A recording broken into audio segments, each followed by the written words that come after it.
E ainda nesse assunto, propaganda eleitoral, é natural que a gente pense logo, pensando nisso, falando disso, nos famosos jingles. Nós ouvimos o professor de marketing da ESPM, Marcelo Vitorino.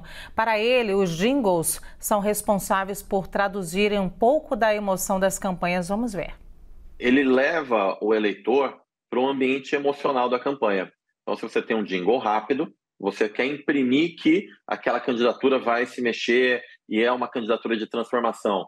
Quando você tem um jingle melódico, por exemplo, você está tentando resgatar alguma coisa do passado ou despertar um sentimento de empatia no eleitor. Então, o jingle, ele funciona como a música dos filmes, né? Se você assistir um filme e não tiver uma trilha sonora que acompanha, o que seria, por exemplo, daquele filme Tubarão, sem aquela musiquinha que mostrava que o tubarão ia atacar. O jingle tem esse papel. É o papel de dar um tempero à campanha, de trazer uma emoção a alguma coisa que muitas vezes é difícil de vender, que é política. Todo candidato ou toda candidatura leva em consideração, na escolha de músicas, o momento. Se eu estou numa primeira semana da campanha, muitas vezes eu venho com um tom melódico, que é aquela semana de apresentar o jeito que o candidato pensa, o que o motivou a pensar daquela forma. Ou seja, a primeira semana de campanha geralmente não é baseada em proposta. O que eu vou fazer? O que eu vou fazer vai entrar lá pela terceira semana da campanha. E aí provavelmente vai ter uma mudança musical nas campanhas profissionais. Depois, na última semana, provavelmente vai ter mais uma mudança, que é a semana que você mobiliza o eleitor para o voto. Então, se você for olhar em estágios, é como um grande filme mesmo. Primeiro você apresenta o personagem, depois você mostra o desafio a ser vencido e, por fim, tem o clímax da história. Muito interessante, vou chamar Basília e Leandro de novo. O Basília, muito interessante essa análise, e ele foi falando, eu fui me lembrando aqui de alguns jingles, claro que eu não vou cantar, mas que vai ficando aqui, vão ficando na nossa cabeça, eles não saem nunca da nossa cabeça, não é? Literalmente é uma propaganda, né? Algumas propagandas também de produtos aí que às vezes a gente nem tem tanta identificação com o produto, mas gosta da propaganda. É a mesma coisa do horário eleitoral. A gente lembra até hoje de alguns candidatos que com certeza a gente não votaria. Mas que música boa, que imagem agradável no vídeo. Essa é uma diferença também, essa questão sensorial é a grande diferença para entrevistas e sabatinas.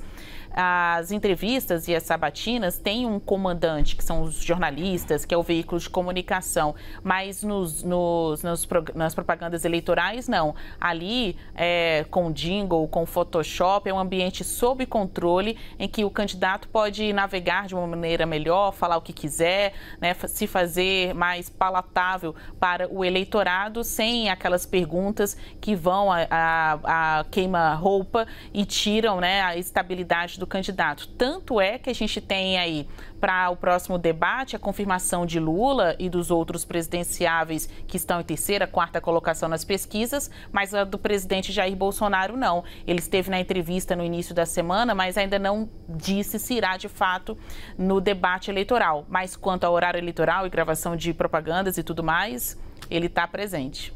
Ô, Leandro, me parece que pelo menos os dois primeiros colocados têm repetido, nesse sentido de jingle, de propaganda, de estrutura de propaganda, um pouco do que apresentaram nas últimas eleições, né? O ex-presidente Lula, que não foi candidato, estava preso, inclusive, na última eleição, mas repete o jingle de uma campanha anterior.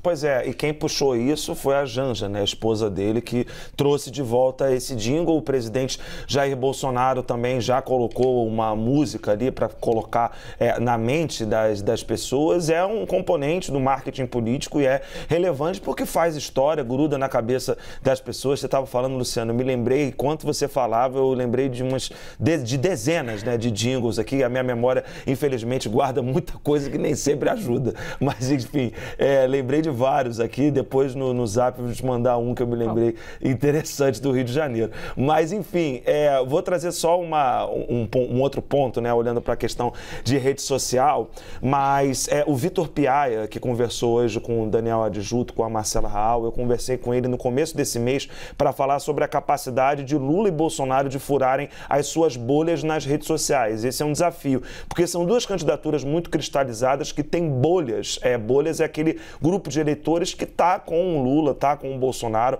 de uma forma muito amarrada ali, né? São essas coisas muito consolidadas de rede social que às vezes acabam, inclusive, deturpando a percepção da realidade de muitas pessoas. E uma coisa que o Vitor Piaia me apontou é da relevância e da influência que artistas e personalidades têm no movimento de furar essas bolhas, né? E aí ele me explicou o seguinte: quando a Anitta entra para a campanha do ex-presidente Lula, declara voto nele, não é que ela consiga furar a bolha, mas ela amplia a bolha de eleitores do ex-presidente Lula, o mesmo movimento que o presidente Jair Bolsonaro fez com outros artistas que o apoiam.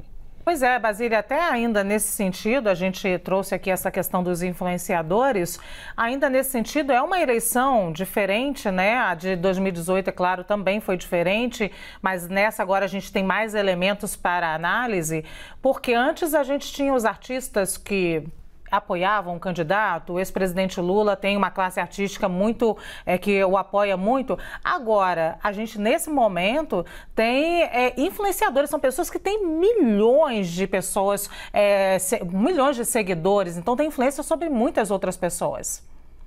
Esse fator da influência é o que tem aproximado os candidatos com a religião, indo em cultos, indo em missas, também tem procurado conversas com esses influenciadores de diferentes segmentos da cultura, desde artistas das artes cênicas, né, de televisão, de novela, filme, assim como da música e de diferentes tipos musicais também. Olha, é uma forma do candidato transformar estes artistas em cabos eleitorais. Só que não é fácil aferir se esses milhões de seguidores conseguem se traduzir mesmo em votos.